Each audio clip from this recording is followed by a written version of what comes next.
ನನ್ನ ಪ್ರೀತಿಯ ಸಿಹಿ ಬಗ್ಗೆ ನಾನೀಗ ಹೇಳಕೊಟ್ಟಿರೋದು ನಮ್ಮ ಪ್ರೀತಿಯ ಕನ್ನಡ ಇದೆಯಲ್ಲ, ಒಂದೊಂದು ಊರಲ್ಲೂ ಒಂದು ತುಂಬ ಸೊಗಸಾಗಿರ್ತಕ್ಕಂಥ ಸೊಗಡನ್ನು ಹೊಂದಿರುತ್ತೆ.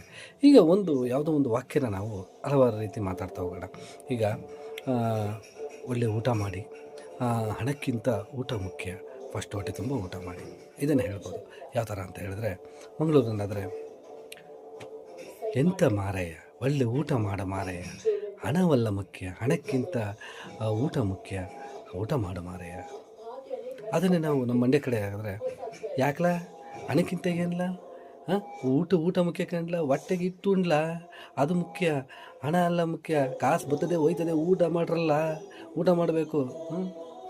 ಅದನ್ನೇ ನಮ್ಮ ಉತ್ತರ ಕರ್ನಾಟಕ ಭಾಷೆಯಲ್ಲಿ ಹೇಳೋದಾದರೆ, ಅಲ್ಲೂ ಮಾರಾಯ ಸೂಟ್ ನನ್ನ ಮಗನೇ, ರೊಕ್ಕಲ್ಲಿ ಮುಖ್ಯ, ಫಸ್ಟು ಊಟ ಮಾಡಲಿ, ಊಟ ಮಾಡಿದ್ರೆ ಒಳ್ಳೆಯದೇ, ರೊಟ್ಟಿ ತಿನ್ನಲಿ, ಜೋಳದ ರೊಟ್ಟಿ ತಿನ್ನಲಿ, ಹಣ ಎಲ್ಲ ಮುಖ್ಯ, ಹೊಟ್ಟೆ ತುಂಬ ಊಟ ಮಾಡಲಿ, ಹಣದ ವಿಷಯ ಆಮೇಲೆ ನೋಡೋಣ. ಈ ಥರ. ಆಮೇಲೆ ನಾನು ಕುಂದಾಪುರ ಭಾಷೆ ಸ್ವಲ್ಪ ಟ್ರೈ ಮಾಡೋಕ್ಕೆ ಪ್ರಯತ್ನ ಪಡ್ತೀನಿ. ಅದರ